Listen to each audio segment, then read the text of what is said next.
Hey guys, welcome to our show this week. Welcome to Life on the Streets, the greatest show on earth. I'm your host, Rick, I'm Tom. and we are back with our friends from PTSD 999 in London, Gary, Roger, and we have a special guest here today, Graham Cole. Um, hey guys, what's going on?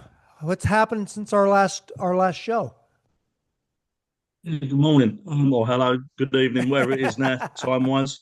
Well, since we last spoke, we've been quite busy getting out there, networking, talking to the various police forces in and around the UK. I've been to quite a few networking events, just trying to push um, really what we're trying to achieve, and that is to help those serving and retired members of our services, emergency services, along with the guys that are so special that cover all those horrible jobs in support roles. So we've been out doing that. Um, People contacting us to try and beat Roger with his fundraising event that's coming up later on this year. And realistically, just looking forward to getting back out there with Graham and Rog to start delivering our presentation again. Wonderful. So this fundraiser that we're talking about, Roger, let's talk about that for a sec. What's going on?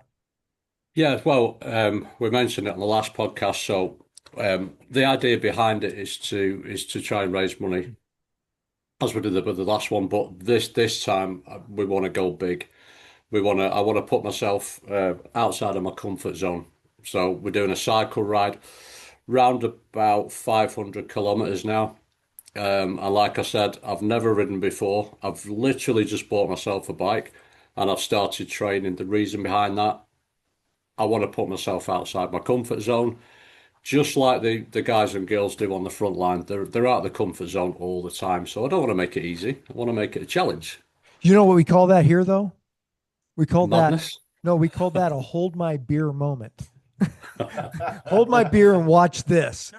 I've never done this That's exactly before, what I'm going to be and I doing. haven't been training, but I'm going to do this. We love that because I'll always hold your beer and watch. Yes, yeah. So yeah, we're just in the stages of it's in the planning now. Obviously, we're working as a team. We've got outside influences coming in for support. A client of mine, where we're finishing the event, they're putting on. There's going to be military personnel there. There's going to be emergency services. The radio's going to be there. The local chamber of commerce. They're putting on a marquee, ice creams, food, and everything. So they're making a really big deal. They are ex-military, so they do understand why we're Wonderful. doing it And then and what we do. when is this taking place? It's July the 18th. It sets off Monday to Friday. So I'll set off from here, my home base. We're traveling through to, you probably won't know these places, but we're going to Wigan, Warrington, then through to Staffordshire, Wolverhampton, Birmingham, down to Worcester, and then eventually ending up in Salisbury, which is near London for Okay. you guys. So it's going to be a big challenge, but I'm looking forward to it. And it's I've got a great team behind me. Gary, Graham supporting me all the way, anything I need. So it's a real team event, but it's for an amazing charity, an amazing cause, just to keep these sessions going for these people, these guys and girls. I love that. So So go ahead. 100 kilometers a day is what you're looking at. Roughly, Roughly that. yes. Okay. If not, Doable. yeah. Absolutely doable. Yeah. See how I Um, feel. yeah, no, I think you're going to do great. I really do. Are you going to have Are you are you going to have somebody riding with you? Or are you going to record it somehow with a video? Because I'll tell you right now, if I'm holding your beer, I want to see all the highlights and Oh skin yeah. knees and broken helmets. And Yeah, there'll be a lot of filming on the way. We've got a phone in, so the radio station's going to do phone ins. okay, So to track progress, going to do videos. I've got trying to get sponsors so I can wear their hoodies on various lengths of the journey, and just try and get as many people on the way as possible to go on photos and interviews, and just make it a really, really big event. All right. outstanding. So I want to ask a question. Okay, So are you going to make where are you going to make the video, all this stuff? Where are you going to make that available so people can actually see what it was and how, what it looked like and the ups and the downs and Yeah, the it's going to go on social media every day. So there's going to be an update. I'm going to share it off with you with Gary and the team so they can put it on their channels, maybe the website. Obviously, you guys, once I've done it, we'll send everything over so we maybe can put something together. yeah, we'll push it Yeah, out over absolutely. our social media sites. This will be great. Mhm. Um, Yeah. Wonderful. So how do people get in contact with you or how do they get involved if they want to get involved? So I'm gonna speak to Gary and Graham, see if we can get the link on the website, etc. There's gonna be social media going out, more and more. We're gonna ramp it up. I'll send you over the link to the event and how people can, have a look at see what we do, see what the team does and why we're doing what we're doing and then support as much as we can. We've got a fireman coming from London to do a photo shoot. Of course, it's a He does, fireman. of course it is, but he's a veteran as well, and he photographs veterans across the country. So he's coming to do that, to spend a day with me, going to do videos. We're going to do a whole promotion. He's doing that off his own back. Oh, He's wow. Wow. volunteered to do it, so that's going to happen. So there's a lot of media going to be around it. You We're know going to what push it. I would love to see at some point? I mean, especially if you make this, you can really push this off and people get involved and people are going to, and I know people are going to love it. Yeah. But I would love to see you issue a challenge over here, Okay. so we can, you know, so one of the organizations that support, PTSD, healing and awareness and all that stuff over here. Hopefully, one of them will take you up on your challenge, and it'll become an annual, Back and Yeah. forth. back and forth. Who can best who, right? That sounds great. Are you volunteering? Are you volunteering for that? Am I volunteering? I will hold anybody's beer. Absolutely. You're talking about you ride Yeah, bikes. I yeah. do. I do ride. So, but Okay. yeah, I do. I'll bear that in mind. I'll issue the challenge. Yes. Yeah. Challenge accepted. Yeah. Can I? I ride, but I have a buddy who's like an absolute riding machine. Can I use a body double? Graham, No. you know what Of I'm course you talking can. about. Yeah, you can't use a body.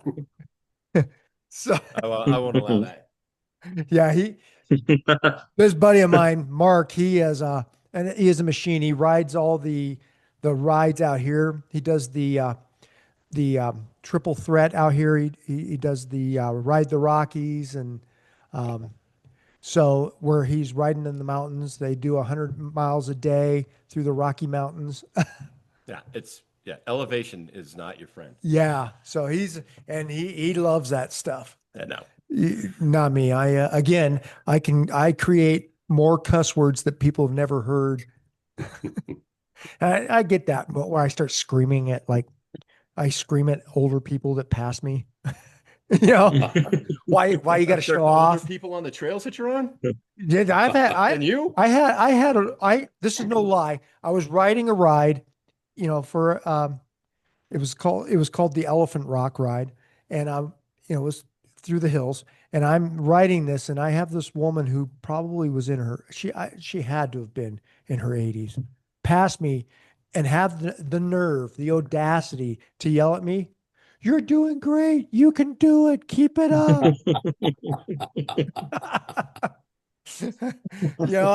I I've never had road rage on a bike until then. That's brilliant. So are you guys like holding events at each stop that you're doing or anything like that? Do you know what I mean? Like at each leg, doing Yeah. some kind of a informational event or something along those lines?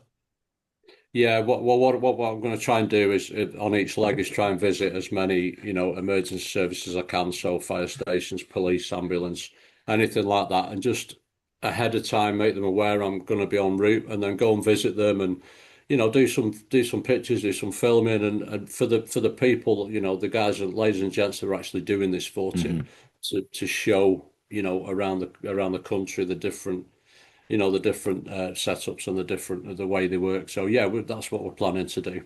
Oh, right on. That's That'll fabulous. be awesome. So while we're on this, because I wanted to open it up. So we have this amazing guest with us that we've just sort of been ignoring, rightfully so. I mean, we're just kind of like acting like he's not there, but no. Hey, Graham, glad to have you here. Tell everybody over here who you are, what your association with these two fine gentlemen are. You must be the lead writer, yes? No, my bike riding days are well and truly over. I've done so many charity bike rides, I ain't getting on that ever again. And football and rugby and cricket, I don't do it. And tennis, I've done all of that stuff all over the years. I'm Graham Cole. I played a character on a show over here called The Bill for 25 years. And it's a long time. I don't like to use Hill Street Blues because Hill Street Blues had bundles of money thrown at it. And we didn't. So basically, it was about coppers on the beat, about police officers on the beat. I'd been an actor for about 13 years over here in England, doing lots of plays, lots of musicals, because I sing as well. And the bill came along because they wanted somebody who could handle themselves, was their words, when I had the phone call from the producers. And I'd been doing a lot of stage fighting, so sword fighting and all that sort of stuff, which I love. I love the physical side of the theatre very much. And I didn't know anything about the bill. I didn't, and still don't, watch your television. So I'm one of those oddballs. Not for any particular reason. I love movies, but I just don't really. There's always something else to be doing. So when they came to me and said, "Look, we want you to play this character," it was for one episode, basically, to come in and do a fight sequence. I had to fight with 3 different guys as they're coming at me with baseball bats and that sort of stuff. I had to fight with those guys, not necessarily legitimately in the pamphlet that we've been handed to police officers at the time. But the bill was very unique. One handheld camera, so it's a documentary feel that they wanted us to play. So more or less, they just said there was 3 stuntmen coming at me, so I knew they weren't going to injure me too badly. But it was more or less just go for it, guys. And then at one point, I had to fall off of it is a disused cinema. I had to roll off the stage and do a 4-foot drop, but it was onto pads underneath it and all that sort of stuff. But then crawl back up again. It's still in shot, no cut. Get back up again and jump on top of one of them with the immortal lines, "You, my son, are nicked." Which if you ever watch any British cops. But then what they then said to me, they want me to be this area car driver. They're the guys that know the areas really well, that they police. They know all the shortcuts. They know where the villains are going to take their cars. They know pretty much just about everyone on the patch that they need to know. So the Metropolitan Police here, we have police advisors, and Gary was one of our gun specialists that were coming on the show. And because he was far butchered than any of us actors on handling guns and making it look as though he knew what we were doing. And so Gary and I, about 30 years, is it, Gazza? I think something like that. We've known. Yeah, it's about that, mate. About that time. But this character they wanted me to play, when I got the character breakdown, he was his car specialist. He was a martial arts specialist. he was everything that you would want a copper to be, and I hadn't done any of it. So I went to our police. So use you. Yeah, Tom. You get the backlash like I did, Tom. I know exactly how that feels. And so it was a question. I went to my police advisor and said, "Look, they want me to play this character. I don't want to talk to senior cops because that's who we used to get sent to meet, sort of inspector and above. I need to talk to the guys that are doing the job that my character is supposed to be doing." So off my own bat, for the whole of my career on the bill, about every 6 months I would go out with the guys and girls in the cars, and just what happened. And because I got a bit of a reputation of going with them, and you are both sergeants, so you know that on the briefings, the guys would look at me and go, Graham Cole's going to go out with you tonight. You know of his reputation. They'd look at me and go, have you signed the indemnity form? Which I had to do every time I went out in case I died. The Met wasn't responsible. But then the lovely guys like you two, real seasoned pros, would look at me just as I was the last one to go out and said, so, keep out of the way, don't get in their way. You want to observe, want to get in the fight? I don't want to know about it. That I can relate to. That was brilliant. But the Met were wonderful to me. I went on drugs raids. I saw every aspect of policing. But for me, the thing that I loved the most, I love motor cars. I've raced motor cars for 50 years. I started when I was 15 on go-karts and then worked my way through Formula Ford and all that sort of stuff. So it was like second nature to me to go, yeah, let's drive cars. So we had Hendon here at the time, and Gary will tell you about that. It's a very, very special place for police training all over the world. And we had the skid pan and that stuff.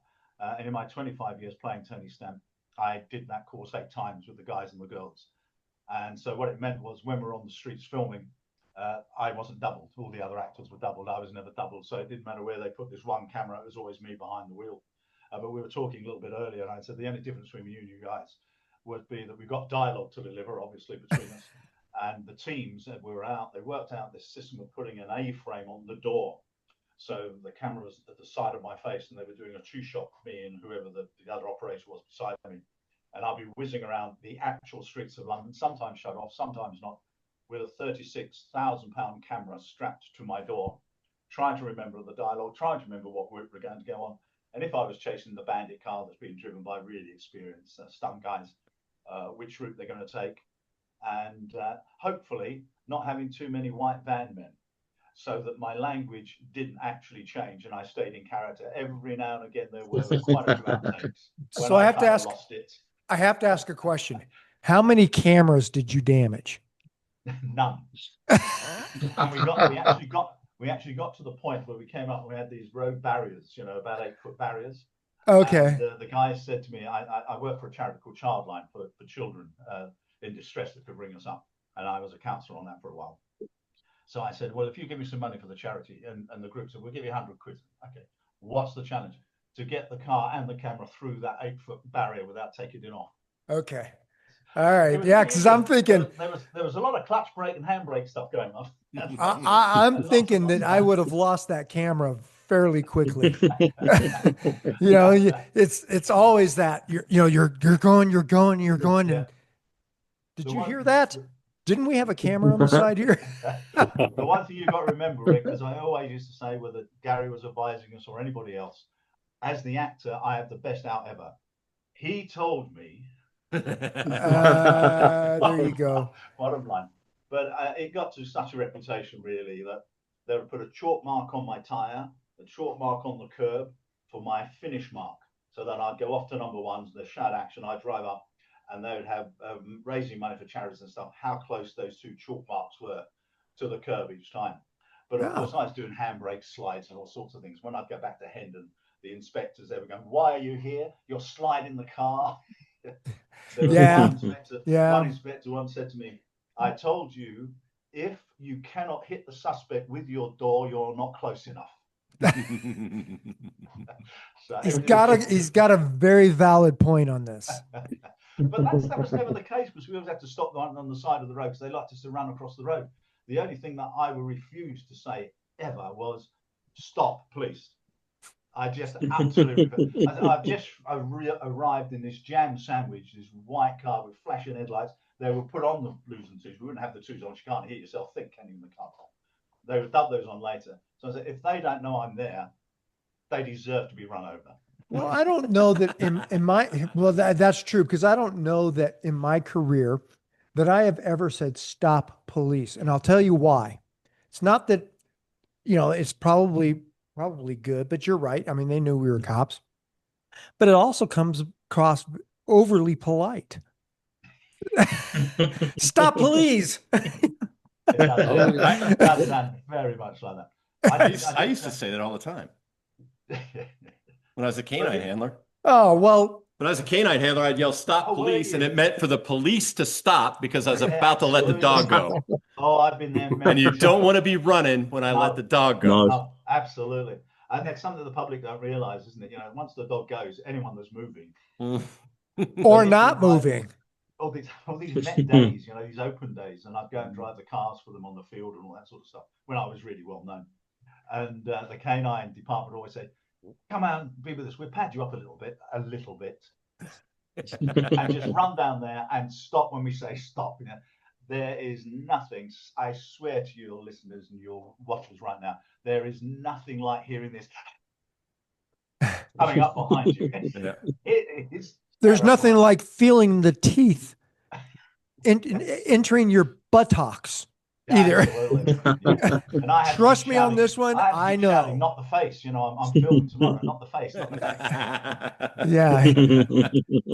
face. Yeah. Yeah. I have been lunch on to a canine, and it is not pretty. It's not. It wasn't my dog. It wasn't his allowed to dog. say, It was a different SWAT dog, but Yeah. he I'm allowed to say, guys, that it was an immense honor to play you guys. I thought it was huge to represent That's awesome. the police and the guys and the girls that are out there doing it for real. I was always hugely honored to be able to portray that. And I thought, bottom line, my job was to put heart inside the uniform. That's great. Show the audience, look, it's not as simple as you think it is. We're the same as you are. We're not given superhuman powers, and Exactly. The odd days we said my exec producers used to come and go, "You never say your character wouldn't say I'll do that." And the other guys go, "Well, why would I do that? You write it, I play it. The fun for me is making it Tony Stamp. That's the fun, And on any given day, you're in a mood, aren't you? You drive those cars through London. I swear to you, boys, I used to get out of the car and they'd cut, and then the kids would come and ask for an autograph. You can't. The adrenaline is pounding through your body. There's not a hope you can sign anything, but it's a lovely thing. And I used to call all those that sat beside me the White Knuckle Brigade. Yeah. Because there was a lot of actors that had to sit beside me while I was doing all that stunt work, but it was wonderful, wasn't it, Gaz? To actually have like the Times, mate. So then you actor actually doing it. so you've developed a connection to law enforcement, first responders by doing this. So how did you end up getting hooked up with PTSD 999? Because of that man, Gary Hayes. He came to me, I don't know how long ago now, Gaz, because it was just an idea, wasn't it, originally, when you Yeah. It was spoke to me. It was around sort of 2015, 2016 that we sort of started it all off. We were much And younger it just sort of, we both had dark hair then, mate, I think. And it just sort of grew legs. And then Graham came on board as a patron. And then it was the right thing to do. As we were building up to become a registered charity in the UK, clearly you've got to have a structure. And I just thought to myself, we've known each other far too long. We're very, very close. And Graham, had been with me through some of the bad times. And I just thought, there's a man who's got so much knowledge and insight into what goes on with emergency services. He's got to be our president. And in the back of my mind, I knew he wouldn't say no, but you just think he's a busy man. People always want a bit of Graham Cole. Will he be able to give us a time? And he gives us more than that, mate. And it's, every time we go out to, whether we're delivering our presentation or we go out to an event that we've been invited to, the amount of people that come up to Graham, especially police officers, who are, dare we say, gentlemen of a certain age now. And I always just say to him, if it wasn't for you, I'd never been a police officer. How cool's that? And that's not awesome. just a throwaway line. He's had thousands of those lines thrown at him over the time that we've all been together. So I'm just immensely blessed and very grateful that not only have we got a great friendship, but he's the head of our little organisation, and and people recognise him for that, and they recognise him for as you just explained about the character that he played. Had he not played Tony Stamp in the manner that he did, Graham wouldn't be sat here now as my president. I can guarantee you that. Everyone in our emergency services, especially the police, just so resonate with Graham's character, how he portrayed it, because it was real and it was done with heart. There was no in between bits. It was Tony Stamp doing a good day's work in the nick. He scared me. Well, that's so. So where are you guys going from here? I mean, we know we're going to do, you're going to do this charity ride and get awareness out there. But what's your long-term goal, guys? What's the Well, once roadmap Gary looking told like? you about him and his presentations, if I'm allowed to butt in, we go around the country when we ask. It's the most difficult thing, isn't it? If whatever charity you're doing, if people haven't had a personal experience of it, they tend to like dismiss it a little bit. Mm. And what we find, and I'm allowed to say lots of things that you guys wouldn't, and certainly Gary and Roger can't. I'm a member of the public. So I can talk to senior police officers and I can talk to politicians because I employ them basically. I'm just a member of the public. And it astounds me as we go around that, thousands and thousands of man hours are lost. But coppers going, I've got back pain, I've got the flu, and they haven't. They're just burnt out. Yeah, burnout's big. You can't keep.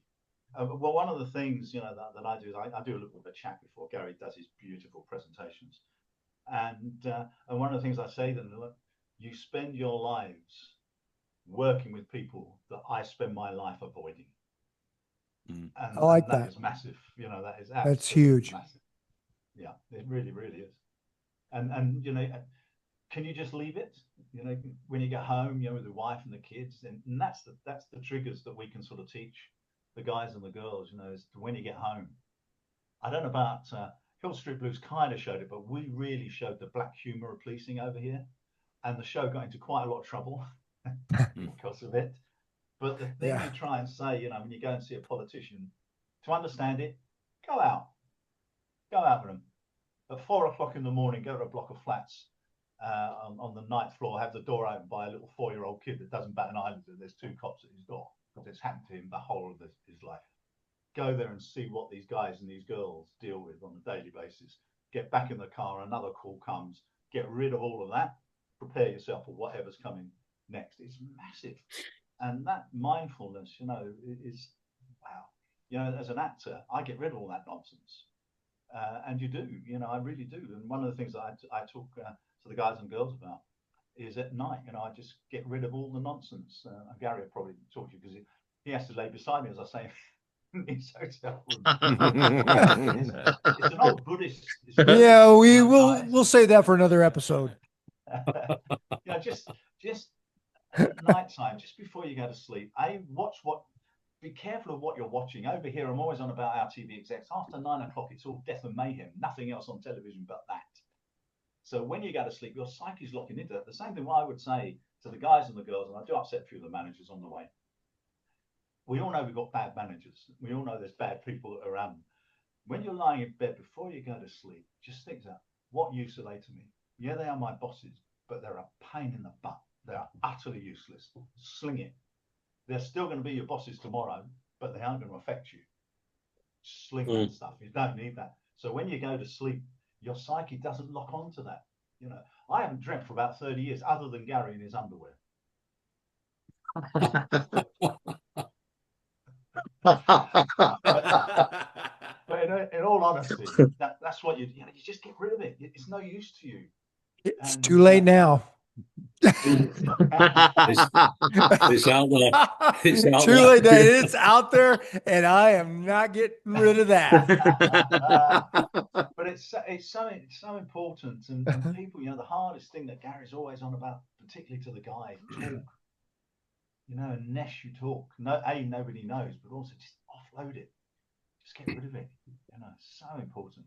Well, I love that you're bringing awareness to this stuff, using your position and your notoriety, your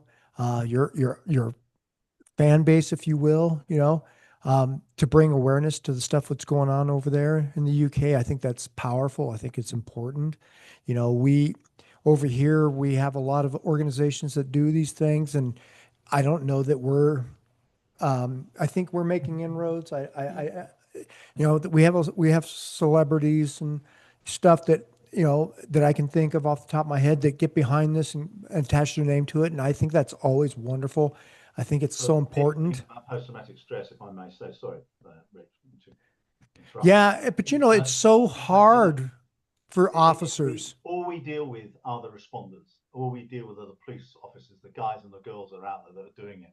And that is so important because, if they get referred, it's going to be maybe to mine or to somebody like that who's going to look at the whole. Yeah. It's not about that. Each one of you guys and girls will experience whatever you go into in a slightly different way. Mm-hmm. And the way you deal with it will be different.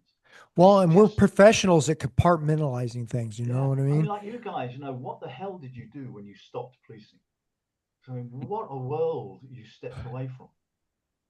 Yeah, well, I'll tell you, we just continue training. We train law enforcement. We stay in the world.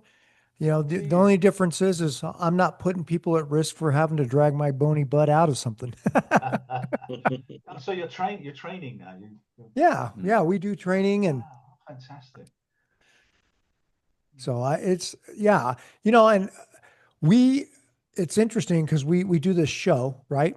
And we love having you guys on and doing these things and bringing this stuff to the forefront. We do these shows. We've got a guest, and I won't kind of go. I'm not going to use any names, anything. It'll come out here in a while. But we've got an officer who's going to be coming on, or former officer, I should say, is going to come on our show, and she's an amazing person, an absolute forget the word, but she was an absolute warrior, was shot in the line of duty and suffered catastrophic injuries and lost a lot of stuff in her career. And she's struggling, and, she's trying to bring awareness here in the US to some of this stuff. I mean, these are powerful things, and we need people like you, Graham, and Gary and Roger, who get behind these organizations, who start pushing this out to the forefront, you know what I mean?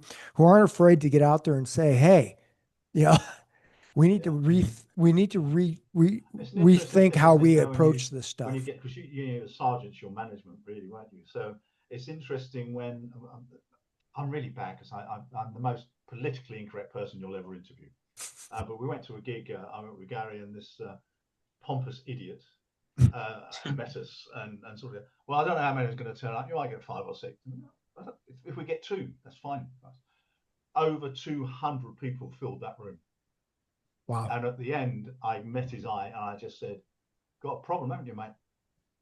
And that's all I said. Wasn't it, Gaza? Yeah, it was that's probably one of the first events that we did. And yeah, the expectation from our point of view was, well, we really don't know what to expect because we've never really done this as a little group of people. But more importantly, how it was going to be received. But word shot about so quickly. And as Graham just said, it became quite evident that there was an underlying issue. And Roger came to a presentation we gave up in the West Midlands in the Birmingham area of the UK just before Christmas. And I think it's safe to say, Rog, it probably took my breath away again. But for the first time that you saw the presentation and the response from the police officers in the room, it was such a variant in age structure as well. Right. There were some very young in service cops, men and women, to some very senior cops. There was a lot of veterans in there as well. And the thing, and Roger can probably explain it better than I, that always gets me after that presentation, once we've all finished having a little cuddle and a handshake and wiping tears, is like, why have we not had this before? And all we're trying to do, guys, is just deliver that lived experience. So it's real. We don't dress it up for what it could be or people might want it to be. It is what it is because we've all got that lived personal experience, which is so individual to us. And when we deliver it, and Rog, as one of our ambassadors, he's out there and talking to people, and he's going to be doing it on the bike ride. And it's real because Roger's got his experience, which is completely different to anyone else's, but it's so personal. Only Rog could tell that story in the manner that he does. Do you know what I mean? And it's like, it would be great if, at some stage we came out to the States and we went about and we spoke to the people and, did whatever. And the idea of that challenge is really becoming more and more ingrained in my head now. I'm gonna have to get myself a bike, I think. But just to get out there and be able to just tell those stories. I mean, I'm gonna go from an empty pint glass clearly to a full one at some stage, but just to be able to let people understand that this is a problem, it's nothing to be ashamed about, accept it, and let's work with it, and let's get you back on your feet as best we can. So Very often, isn't it, guys? Must be your experience too. That, and certainly when I was with Childline with the kids, and certainly with the police officer, sometimes all that person needs is that to know somebody cares. right. Mm. Well, and the thing is I think that here in the US, and we've talked about this before, over the last 10 years, you know, mental health issues, resilience, PTSD, that type of stuff has really come to the forefront here in the United States. You know, um, it transitioned.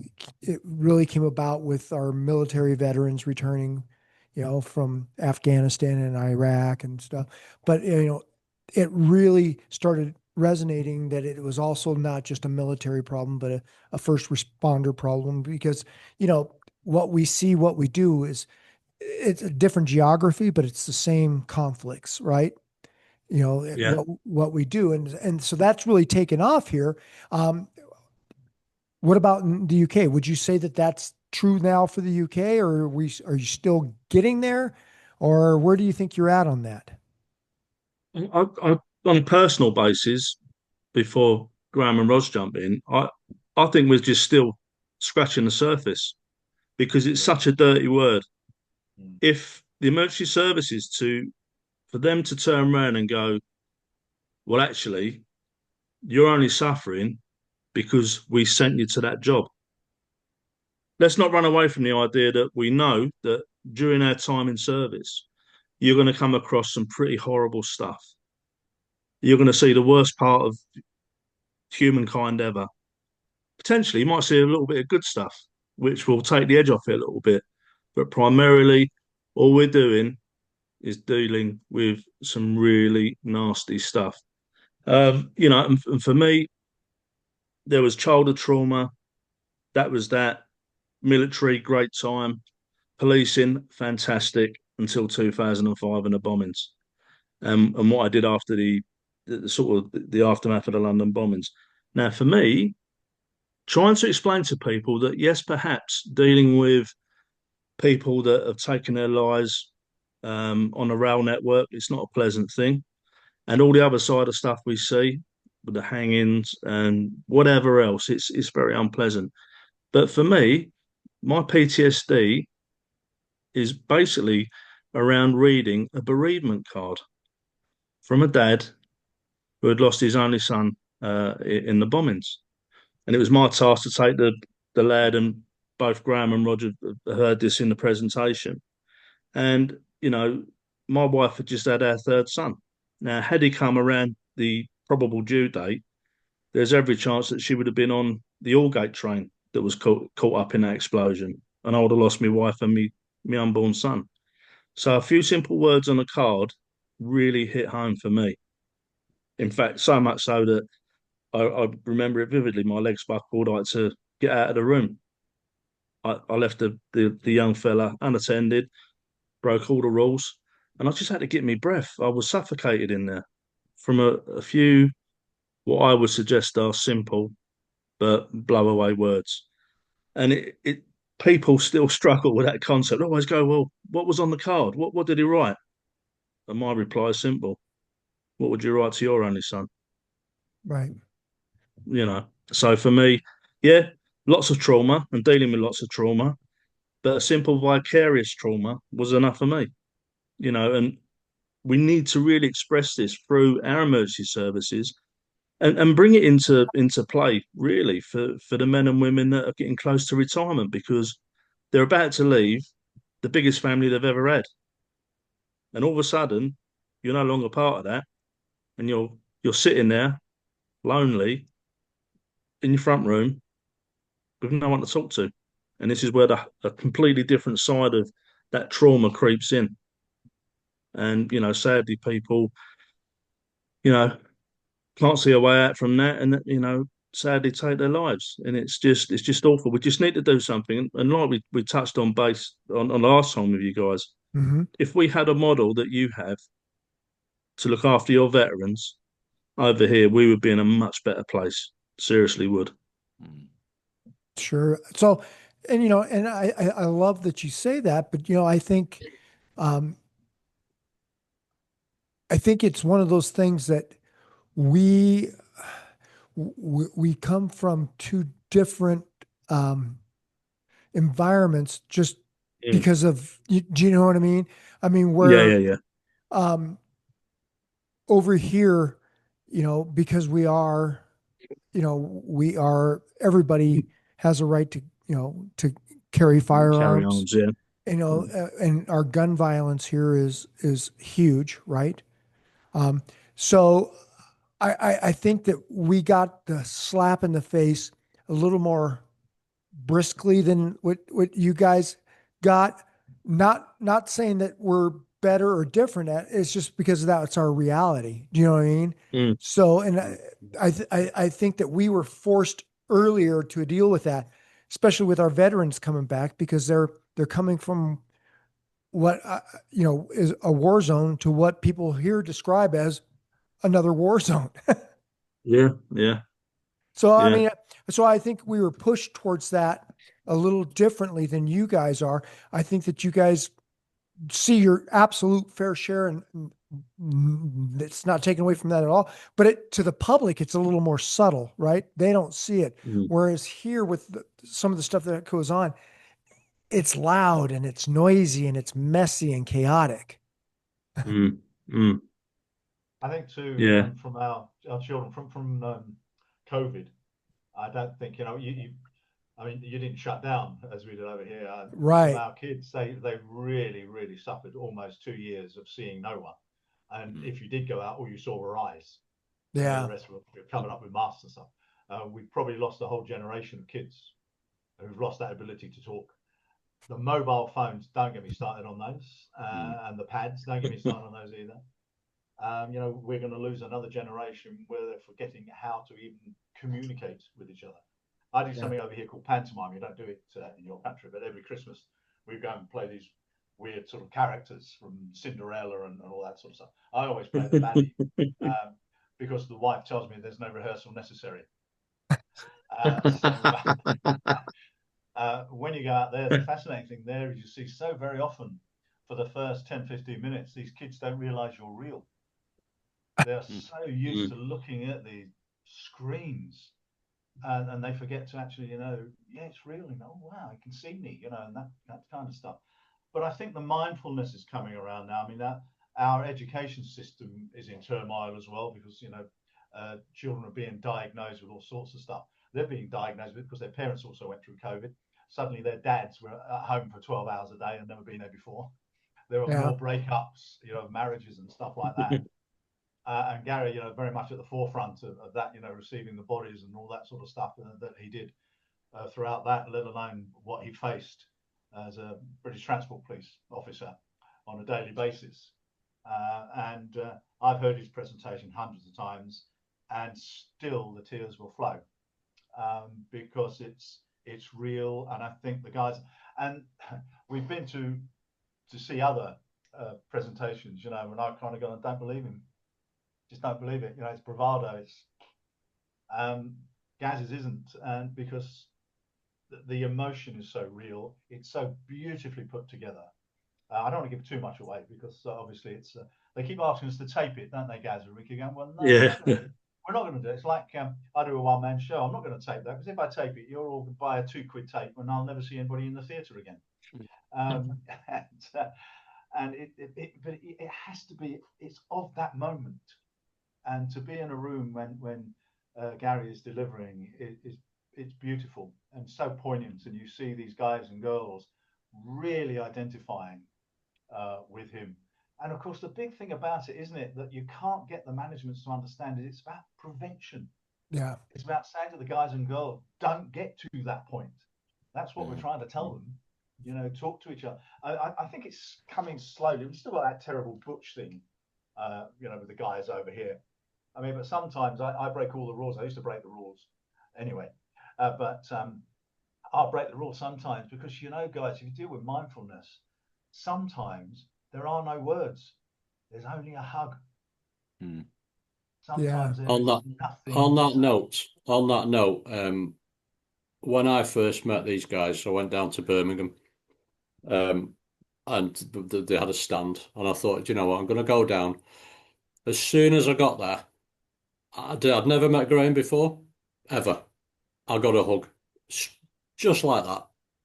Same with Gary, but every time it just means it shows appreciation, obviously, that I've actually come down to visit and to see what goes on. But it's that connection Mm. that you Right. get when you don't know, you haven't met anybody, but you know what they're trying to achieve. And it's the same with a veteran or anybody like that. That's maybe all it takes, just to, that's what they need. But it's so Mm. nice and it's lovely, and like Graham was saying there, I went to the presentation and I sat there, and I just it just, I had no words for it. It was just so genuinely portrayed and put across, and it was just a real story. And it was just, yeah, I was speechless. It was So just that. how are you guys how are you guys set for expanding there in the UK? I think what you're doing is great. I think it's powerful. Um, but I, I think you need more people, right? You need more people I involved. You think need, one of the big things, again, sorry, Gata, is that is to get the managements to understand that it's prevention, it's preventative, and you can, you know, as you said earlier, you can save thousands and thousands of lost man hours. They're just saying there's no money. Hold on, we know there is. You're bringing in all these so-called experts to tell you how to work a computer system. All these experts telling you how to do whatever. We've had to sit through those, haven't we, Gaza? Waiting for Yeah. our presentations. I often knew more before they started, but anyway, that's beside the point. And it's just at the moment, you know, we've got less bookings, if you can call them that, this year than we've ever had. And you said, but the Yeah. need is greater. And it's, But you know, and what Gary asked for, you know, is more or less expenses and stuff, really. It's not anything else. I mean, because we are out of the country, I mean, we don't have the vast distances that you guys have to travel. But you know, we do need a hotel room. Apart from anything else, we debrief. You know, it's massive, mm, massive for us, and we debrief afterwards. Normally, I'm telling uh, Gary all sorts of stories of my past life. You know, tell me of a star that you like, and I'll tell you what they were really like. so you're a gossip columnist. Definitely. we've had some No very holds interesting conversations, I must say. barred. But it's you know, going back to what you said, it's like for us, we just need people to buy into what we're doing. Um, you know, it really is that simple. And to expand, I would love to. You know, I think we may have touched this when we spoke before. I would love for us to be a global organisation. I would love to have a PTSD 911. You know, and whatever you know the numbers are around the world, because this is just not unique to our country, to our veterans and our emergency services. It's unique around the world. Um, you know, I'm starting to use a little sort of throwaway line there that back in 1824, an act was put through Parliament called the Vagrancy Act. And basically, all that meant was that at that time, which was just realistically not 10 years after the end of the Napoleonic Wars, all those veterans that had come back but minus limbs or whatever, full of trauma. They were drunks, they were beggars, they were thieves, and pretty much like where we are currently. No one likes to see that because no one knows how to deal with it. So the best thing we'll do, we'll scoop them up and we'll throw them in jail, or we'll just sweep them under the carpet and hopefully they'll be forgotten about. From our point of view, as a little charitable organisation, that's something we're trying to turn around and get people to embrace it.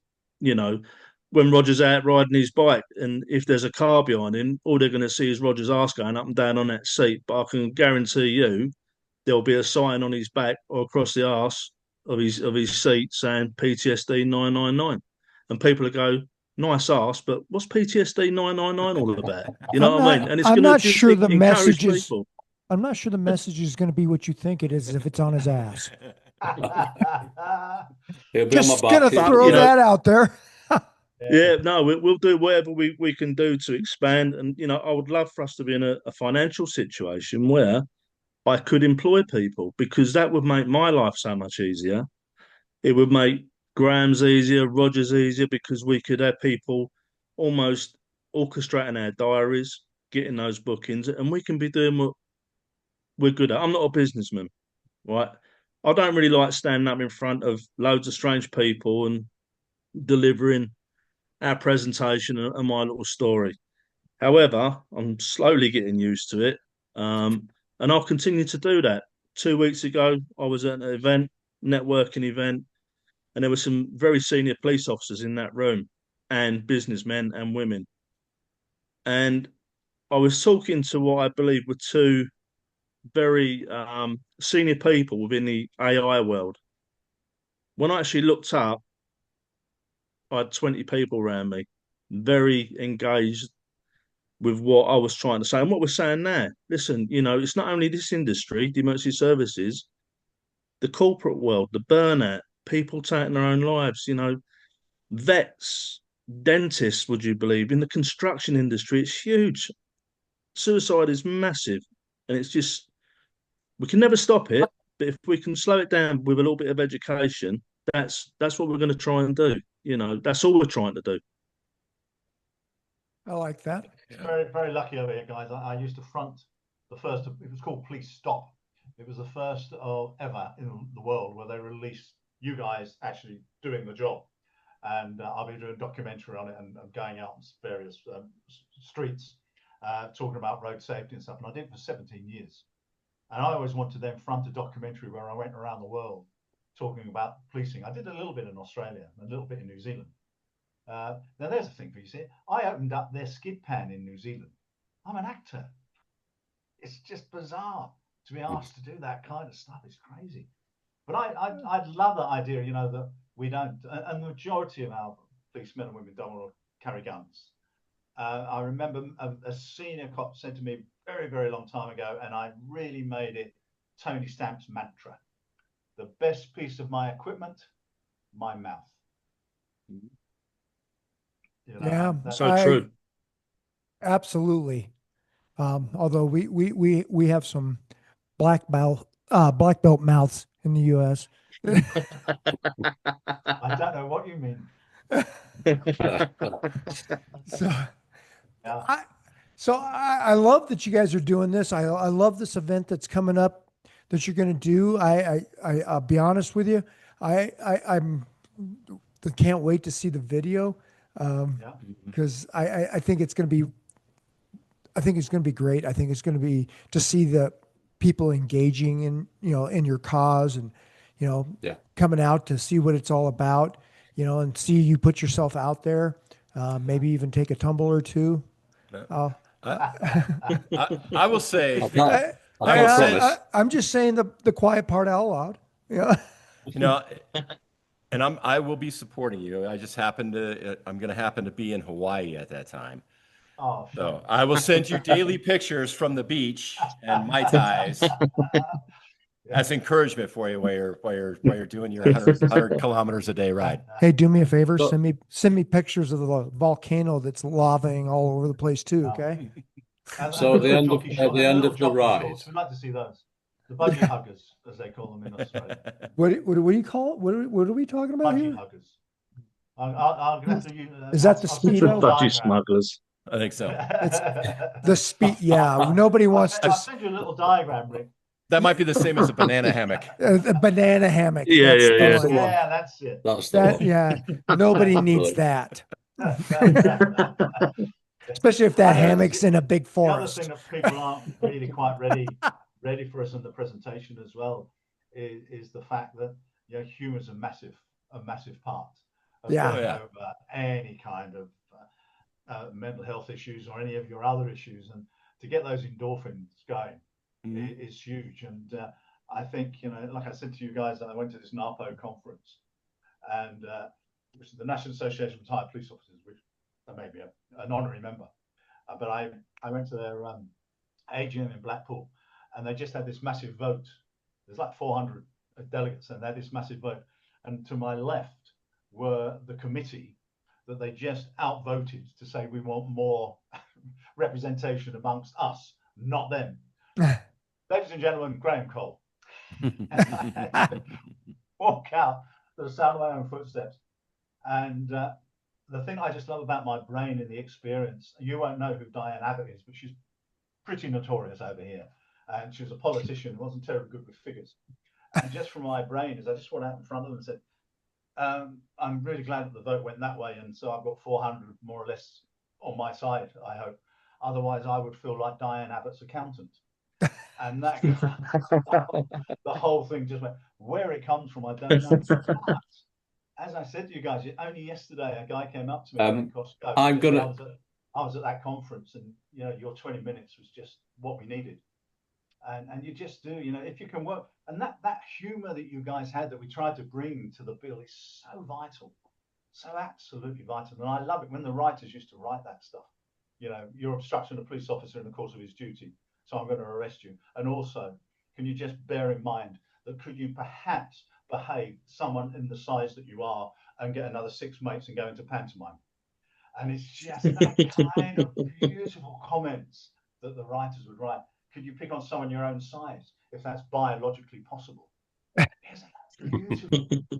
Go out and deliver that stuff in the uniform is just like, yeah, you got to learn to laugh. So that's the thing that I think we don't do. We have humor, right? We have cop humor, you know, first responder humor, you know, firemen have their own humor, but, but we do make, we use dark humor to cope, right? We laugh, but we've got to make it okay to be able to laugh, right? But we got to be able to laugh at ourselves too. And that's, I think, where we struggle is we can laugh at other things, but we have a hard time laughing at ourselves. And, you know, but we got to know the difference between when we need to be serious and when we should be laughing at ourselves, you know, and I think that's a bigger problem. I love about going out with the guys and the girls. And I was on a radio show a little while ago, and I was able to say to them, you know, when I sit in the back of the cars going around with the guys and the girls, and they're going into McDonald's, we're on 12-hour shifts. There's no canteens or anywhere anymore for the guys to go and cook and have a break or anything.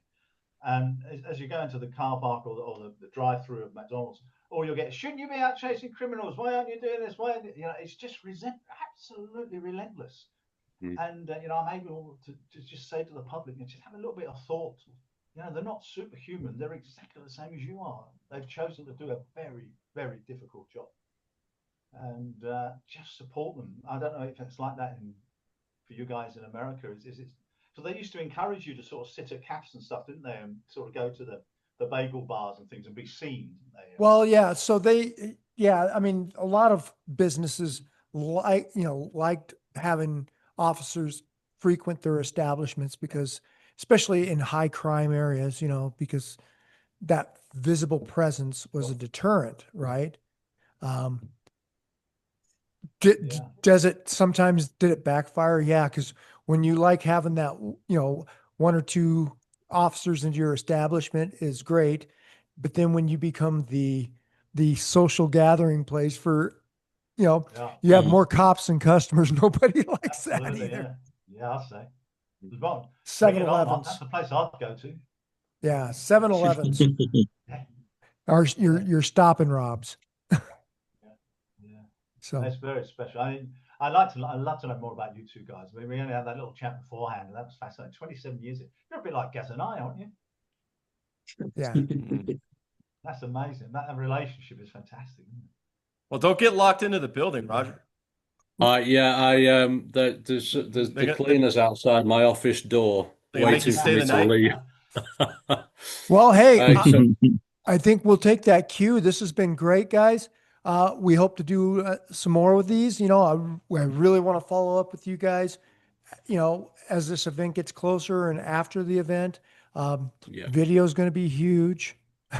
So I'll send it. nobody loves watching other people suffer than we do. I'll try my best for you. I'll make it look as painful as possible. I won't have to. I will appreciate that to no end. Plus it really it shows the sacrifice that you're making and the bad decisions that you're making. So It's worth it. But again, thank you so much again for your time tonight to do this for us, because yeah. it's just invaluable. It really is invaluable, and we love speaking to you guys. The last time we did it, we loved it, and we've seen it. It's and yeah, we just to thank you so much. Yeah, Always an honor. Looking forward to it, Graham. It was before the show that where the audience haven't heard you, but talking to you guys before, it was just an absolute honor. I loved it. Thank you. Very special. honor was ours. Loved meeting you, Graham. This was fun. We'll have to do this again, Gary. As always, Thanks, Rick. You've been amazing host again. Thank you so much. All right, guys. Well, that's our show today. You can leave them with your website. Make sure everybody knows. You can reach these guys or look at what they got going on at their website. Go ahead and give us that address. Yes. I go on, Rog. I stumped them. No, go ahead. You go. You get it right. I probably won't. It's www.ptsd-999.com. And you can find us on there. Just drop us an email. We're on Facebook and all the other social media platforms. If you want to have a chat and a catch up, please just drop us a line. And just before we go, guys, you were saying about being able to laugh at ourselves. Now, I don't know whether you're going to be able to see this. Last year, Graham invited me along to one of the Bill reunions. Apparently, the people there were interested in the guys that do the firearm stuff. Mm-hmm.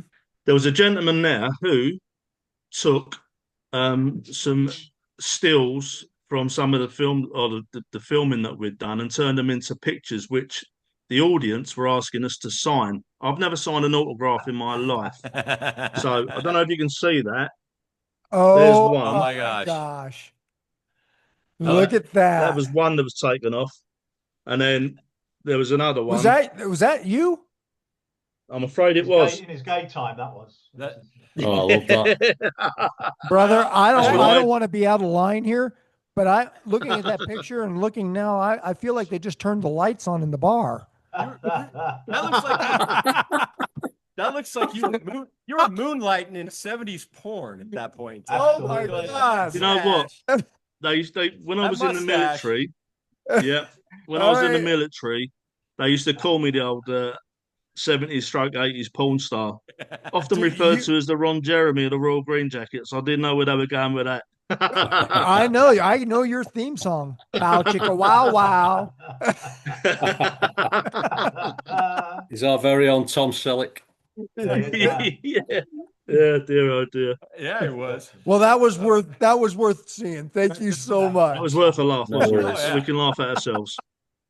Absolutely. All right. Thanks a lot, guys. Thanks, folks. Thank you, For guys. those Thank of you you so much. watching in the U.S., if you're part of an organization that does resilience, PTSD awareness, any of that stuff, look them up on their site, reach out, connect with them, see if you can issue them a challenge. Let's see where that goes. All right. Yeah. All right, guys. Till next time. To look at it.